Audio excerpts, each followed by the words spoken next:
미국 경제 항상 사이클로 이제 좋았다 나빴다 하는 것이고요. 미국 경제는 뭐 장기 성장은 저는 여전히 살아있다고 보고 있습니다. 다만 이제 최근에 아시다시피 8월 5 일인가요? 그 즈음에서 이제 주가가 급락하면서 여기에 대한 이제 조금 사람들이 경기에 대한 관심이 생겨나기 시작했죠. 그래서 저는 이제 결국 지금은 이제 뭐 경제가 계속 호황이라고는 누구도 생각하지 않는 것이고요. 지금은 좋습니다. 그렇지만은 인제 올 하반기 연말 정도의 문제인데요. 인제 연착륙을 하느냐 경착륙을 하느냐 뭐 이런 정도의 이야기입니다. 주가로 치자면은 뭐 한 10-15% 떨어지고 말 것인지 한 25% 이상 떨어질 것인지 뭐 그런 문제인데요. 현재 데이터로서는 뭐 현재 데이터를 보고 판단하기는 어차피 아직은 불가능합니다. 현재 데이터상으로 본다면은 뭐 연착륙이라고 판단을 할 수가 있는데요. 다만 이제 앞으로 지금 그 과거의 인제 역사적인 경험이나 앞으로 일어날 데이터가 어떨 것인가, 결국은 인제 앞으로 나올 데이터를 전망하는 게 투자에 대해서 결국 방향을 잡는 것인데요. 그렇게 본다면은 현재 연착륙이라고 생각하는 것보다는 조금 더 미국 경제는 전 좀 안 좋아질 거라고 보고요. 예. 그래서 올해 말이나 뭐 내년 들어가면은 아마 금리 인하 폭도 조금 커지지 않을까 그렇게 보고 있습니다. 그건 뭐 저의 작년부터의 인제 개인적인 견해이긴 한데요. 일단은 인제 미국의 금리 수준이 너무 높아져 있는 것이고 이 금리 수준이 높아진 상황을 지금 거의 2년 이상 지금 지속되었습니다. 그러면은 이런 정도면은 거의 뭐 인제 경기 후퇴로 들어갈 확률은 아주 높은 것이고요. 그다음에는 인제 돈을 많이 풀었고 그다음에 재정 적자도 지금 GDP 대비해서 한 적자가 -7% 왔다 갔다 합니다. 그래서 돈을 이렇게 풀고 재정도 이렇게 적자를 지속할 때는 보통 보면은 자산 가격이 버블일 가능성이 거의 뭐 큽니다. 그런 면에서 인제 자산 가격에 버블이 또 부담이 되는 부분도 있고 해서 경제는 생각보다는 지금 생각하는 얼마 전에 한 이틀 전인가요? 이엘런 재무장관이 미국 경제에 인제 연착륙이라고 이야기를 했습니다. 그때 금요일 날 인제 좀 시장도 흔들렸죠. 그렇긴 했는데 또 인제 지수 지표가 나오면서 조금 흔들렸는데요. 저는 연착륙이라 지금 데이터로서는 이제 그렇게 볼 수 있을 것 같은데 앞으로 나올 데이터들을 살펴본다면은 저는 조금 인제 안 좋을 거라고 보고 있고요. 또 하나는 인제 제가 인제 세계 경제가 다들 약간씩 좀 이 원래 경제는 아시다시피 울퉁불퉁하게 불균형입니다. 깔끔하게 멋있는 길을 가지는 않는 게 경제인데요. 그래서 미국 같은 경우는 인제 재정 적자라든지 통화를 많이 풀었다든지 이런 부분이 이제 좀 불균형적인 상황이라고 자산 가격을 좀 경기를 위해서 좀 과도하게 높아진 경향이 있는 것 같고요. 그다음에 인제 미국과 더불어 G2를 형성하고 있는 것이 인제 중국인데 저는 중국도 인제 거대한 불균형에 있다고 보고 있습니다. 그래서 세계 경제에서 G2 거의 뭐 두 나라의 경제 규모를 합치면 거의 절반 정도 넘는 나라인데요. 이 나라들이 좀 그 불균형에 빠져 있어서 그런 것들이 향후에 인제 좀 잠재적인 저는 좀 불확실성으로 보입니다. 그런 것 때문에 지금 데이터로서는 연착륙이라고 여겨지겠지만은 예 앞으로의 인제 일어날 데이터로서는 쪼끔 생각지도 않은 것들이 쪼끔 취약한 모습으로 경기가 그거보다는 쪼끔 나빠질 수도 있지 않겠느냐 그렇게 보고 있습니다. 그런 지표가 연말경에나 나오게 될 텐데요.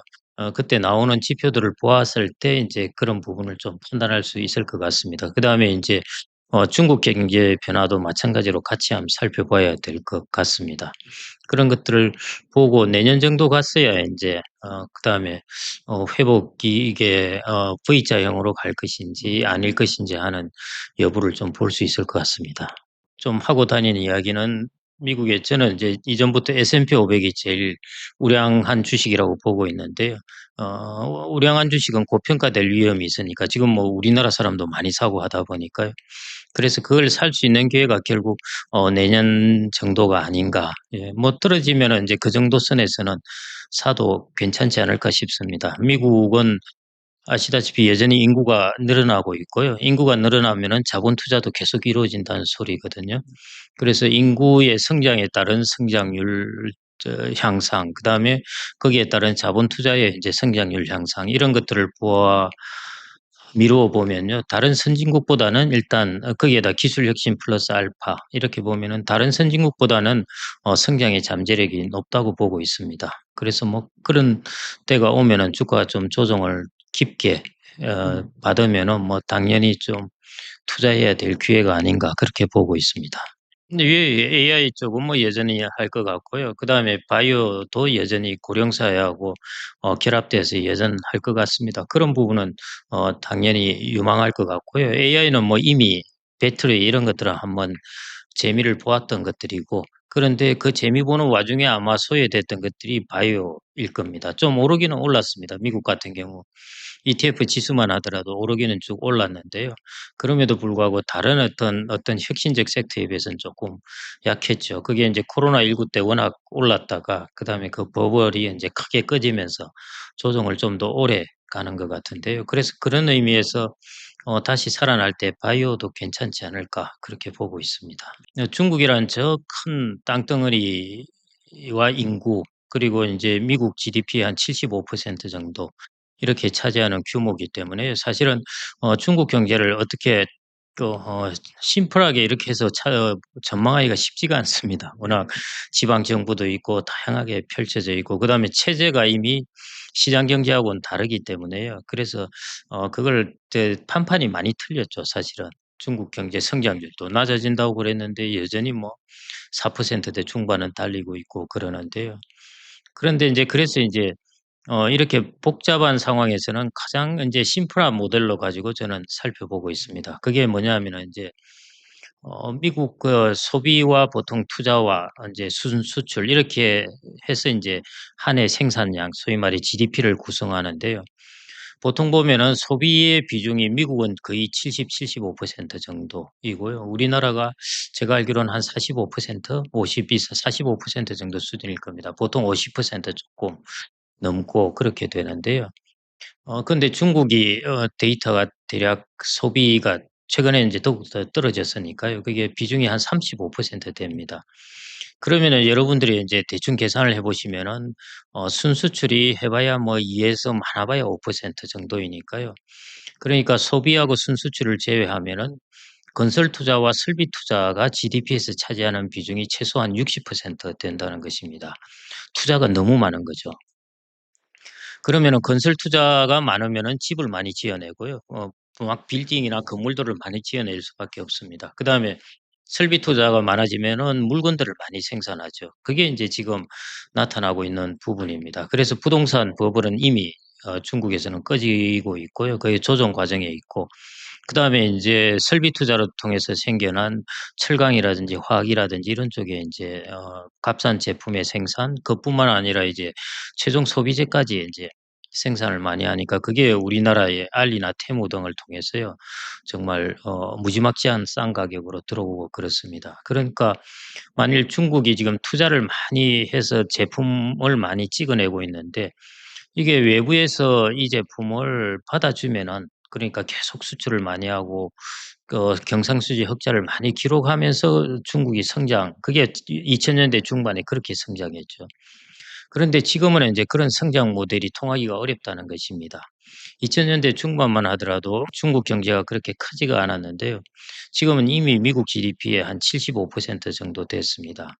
그 정도 규모의 경제가 자기 스스로 제품을 소비하고 하면서 자기 자체 내에서 생태계가 돌아가야 되는데 자기 자체 내에서의 소비는 35% 밖에 안 되고 인제 다른 나라의 소비에 기대서 성장을 하는 그런 형태입니다. 그런데 이 정도 경제 규모가 큰 나라에서 그렇게 세계 경제가 지속되기가 어렵습니다. 네. 첫 번째 그 주변 나라들이 맛이 가든지 이제 자기들이 제품이 밀려나는 것이죠. 음. 안 그러면은 주변 나라들이 그걸 막고 있으면은 인제 중국이 자기 스스로의 과다 생산이고 그게 팔리지 않다 보니까 마치 우리나라 90 년대 설비 투자 과다한 설비 투자로 인해서 90 년대 우리나라 위기가 왔지 않습니까? 인제 그런 일이 인제 일어날 수 있는 것이죠. 그래서 그런 부분이 저는 인제 중국 경제의 가장 큰 불균형이라고 봅니다. 중국이 지금 그러면은 소비 비중을 높여야 되는데 지금 주가 떨어졌죠. 부동산 떨어졌죠. 그다음에 고령화되고 있죠. 그다음에 청년들 실업률이 높아지고 있죠. 네. 그래서 이게 소비 비중이 높기가 쉽지가 않습니다. 그러면은 저 불균형이 어떻게 지속될까? 음. 예를 들어 지금 성장률이 내년에도 4% 중반으로 보는데 저렇게 소비가 낮은 상황에서 성장률이 그 정도 가려면은 또 투자를 해야 됩니다. 그럼 투자를 했다는 것은 거기서 물건이 나오는 것인데 그 물건들을 어디 팔 거냐 하는 것이죠. 그래서 저는 인제 그런 부분이 세계 경제에 좀 불균형으로 작용하고 중국 경제의 불확실성으로 음. 계속 작용하고 있다고 봅니다. 네. 제가 이전부터 인제 이런 부분을 쪼끔 주시해 보고 있었는데요. 그게 중국이 소비가 중국도 당연히 알고 있죠. 그래서 중국도 소비 비중을 높이려고 그러는데 최근에 코로나 충격을 받고 그다음에 인제 아까 말씀드렸듯이 청년들 실업률 높아지고 그다음에 부동산 가격 떨어지고 주가 떨어지고 그러다 보니까 소비가 안 살아나는 겁니다, 아. 거기도. 그래서 여전히 구조적 불균형에 있습니다.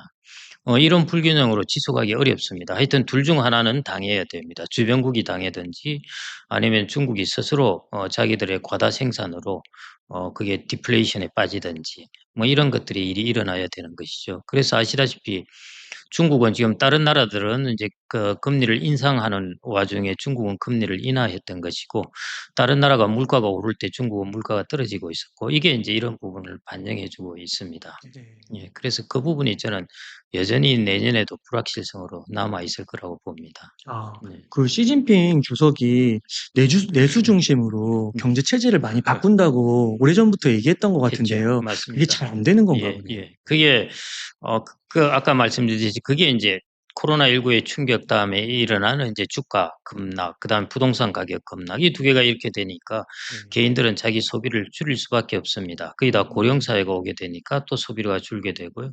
청년들은 갑작스럽게 대학생들의 실업률이 높아지고 하니까 그 소비를 그리고 인제 중국 같은 경우에 이렇게 선진국처럼 소위 말해 노후 보장 시스템이 그리 탄탄하지가 아. 못합니다. 물론 어렵게 견디기는 할 수 있는 사람들이겠지만요. 견딘다는 거는 다른 이야기로 하자면은 소비를 줄인다는 것이거든요.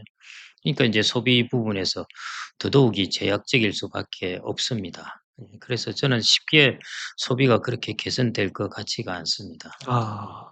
그러면은 아무래도 중국 주식 투자는 쪼금 미국 주식보다는 쪼금 거리를 두는 게 저는 인제 그래서 지금 얼마 전에도 그런 말씀을 드렸는데 어디 갔더니 그러면은 "미국 주식과 중국 주식을 어떻게 평가하느냐." 해서 네. 한다면은 미국 주식을 숏하고 중국 주식을 롱을 하겠지만은 중국은 우리하고 목적 함수도 소위 말해 object function이라고 그러죠. 그런 것도 좀 다릅니다, 시장 경제하고. 그래서 거기에다가 주식을 넣어 놓는다는 게 쪼끔 불확실성이 커요, 사실은. 중국이 기술 면에서는 저는 뭐 미국 다음으로 음. 거의 갈 정도로 그런 면에서는 상당히 경쟁력도 강하고요. 거기에 비해서는 주가는 저평가되어 있습니다. 근데 우리나라가 계속 주가가 저평가라고 그러면서 아. 지내온 세월이 지금 20년 네. 세월이 넘었잖아요. 네. 그런 것들이 인제 생각나는 것이고요. 우리나라는 우리나라만의 지배 구조로 인해서 저평가이고 중국은 중국 나름의 체제로 인한 저평가 이런 네. 부분이지 않을까 싶습니다. 그래서 저는 오히려 지금의 가격으로 본다면은 저평가라고 할 수 있는데 네. 차라리 기다렸다가 미국의 주가가 떨어졌을 때 미국 주식을 사는 것이 더 좋은 방법이 아닌가 그렇게 음. 보고 있습니다. 네. 네. 약간 그 투자는 시장 중심의 뭐 자본주의 경제 뭐 그리고 이런 불확실성이 적어야 불확실성. 되는 것이죠. 아. 그러니까 우리가 말하는 경제적 요인 이외의 불확실성은 없어야 되는 것입니다. 경제적 요인 이외의 문제가 건드릴 때는 아. 예 그게 불확실성이거든요. 예. 네. 그런 면에서 저는 그냥 미국 주가가 떨어졌을 때 들어가는 게 오히려 낫지 않을까 아. 싶습니다. 네. 혹시 그 과거에 예. 중국 주식 붐이 한번 되게 있었잖아요. 2000 년대 난리였죠. 예. 예. 음. 그때랑은 쪼금 이게 뭔가 다른 건가요, 맥락이? 그때는 아시다시피 시진핑 집권이 아닐 때였습니다. 아. 예 그때는 네. 알리바바 같은 경우에도 뭐 그냥 마윈이 그냥 뭐 계속 펼치고 있을 때였고요. 아. 그 누구도 사실은 터치를 하지 않을 때였고 네. 한데요. 그때 제가 인제 어디 토론회에서 나온 하나의 참 그 토론 그게 인상적이었는데요. 중국이 인제 고도 성장을 하면서 부의 빈부격차가 벌어지기 시작했습니다. 그래서 누가 한 명은 인제 그렇게 한 것이죠. "이 중국의 고도 성장은 빈부격차를 가져온다." 했더만은 한 명이 그렇게 인제 코멘트를 했어요. "고도 성장의 과정에서 그런 것은 당연히 생긴다. 그것은 어쩔 수 없이 생기는데 고도 성장을 하고 나서 그 부분을 치유해 나가야 되는 것이지 지금 고도 성장을 하고 있는 이 부분을 우리가 건드려서는 안 된다. 이런 취지를 이야기를 했습니다. 그때 벌써 인제 그런 성장 드라이버적인 네. 우선 정책을 펴게 된 것이죠. 아. 그래서 그때하고는 인제 좀 다르다고 봐야 되고요. 음. 그다음에 그때는 또 중국이 2001년 WTO에 가입하고 얼마 안 있어서 갑자기 인제 무역이 팽창할 때였습니다. 그래서 GDP 대비해서 경상수지 흑자 비중이 거의 10%에 육박할 그 아. 정도로 인제 다른 나라에 수출을 많이 할 때고 미국도 그 중국의 수출품을 다 받아줄 때였습니다. 근데 아시다시피 지금은 미국이 중국의 네. 제품을 인제 블락킹을 하고 다른 나라에 관세로. 가는 것도 블락킹을 하고 하는 것 때문에요. 그게 크게 아. 그런 환경이 좀 달라졌습니다. 그게 인제 중국의 주가에 저평가를 가져오게 된 것이고요. 음. 그래서 그런 면에서 저평가라고 할 수는 있는데 중국의 기술이라든지 이런 것들에 보면은 저평가인데 아. 저는 이 저평가가 '회수가 될까?' 하는 아. 부분입니다 사실은. 그러니까 예. 이게 경제적인 외적인 부분이군요. 예 그렇습니다. 야. 그리고 인제 구조적 음. 불균형 문제 음. 이 부분은 꽤 큰 부분입니다. 아. 중국이 스스로의 자기 내세의 생태계를 만들어 가야 되는 것이죠. 그런데 쉽지가 않네요. 자기들이 투자를 하고 음. 자기들이 물건을 만들어내고 자기들이 사고 하는 이런 것들의 시스템이 상당 부분은 이 시스템을 떼고 나머지 부분은 인제 교역을 하고 이렇게 돼야 되는데요. 지금 계속 자기들이 만든 제품을 해외에서 사주지 않으면은 경제가 음. 성장을 할 수 없는 시스템입니다. 그게 가장 큰 지금 단점이라고 할 수 있고 세계 경제의 불확실성이기도 합니다. 아. 예.